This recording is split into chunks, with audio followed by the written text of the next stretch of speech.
mete medo ver os termómetros. En estes días tan abafantes de calor que xa levamos sufrindo dende o pasado xoves, o que temos que facer é manternos hidratados, e máis que hidratados durante todo o día. Despois tamén gustanos ducharnos máis da conta, porque suamos moitísimo e préstanos e tamén nos refrescamos. Pois imaginade, nesta situación que estamos vivindo de tanta calor, non ter auga potable, quedarse en auga potable, pois é o que están sufrindo moitos dos veciños de Touro. Moito ollo, porque foi precisamente o xoves cando unha zona de Touro quedou sen auga potable.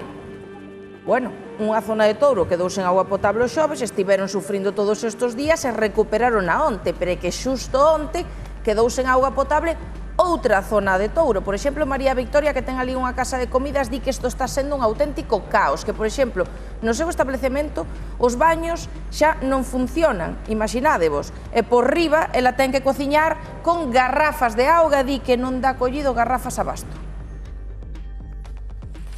Moi boas, desde cando estades en auga? Pois desde onte a noite, desde as 9 da noite, máis ou menos.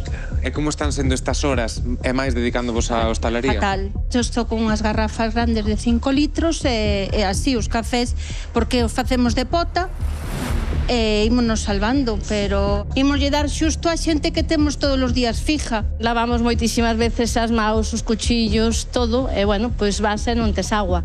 Tiña agua na casa de garrafas grandes, e volo levando ben, pero bueno, que non te podas duchar, que non podas lavar unhas mans, que non te podas asear, nin nada de nada, moi mal. Primeira hora fomos a buscar botellas e garrafas de agua e andamos con elas, é que é o único que podemos facer.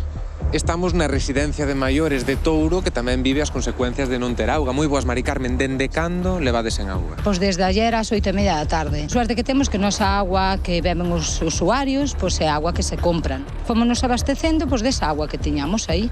E despois pois a directora pois foise provendo pois de agua que traía ela na casa, porque tiña manantial pois para a comida, para a hixiene precaria. Houve unha incidencia onte á última hora da tarde, na cal pois caeuse un grupo de presión que é o que dá servicio pois ao núcleo urbano de Fontería, que é o núcleo principal do concello. A esta hora todavía non se pudo repoñer.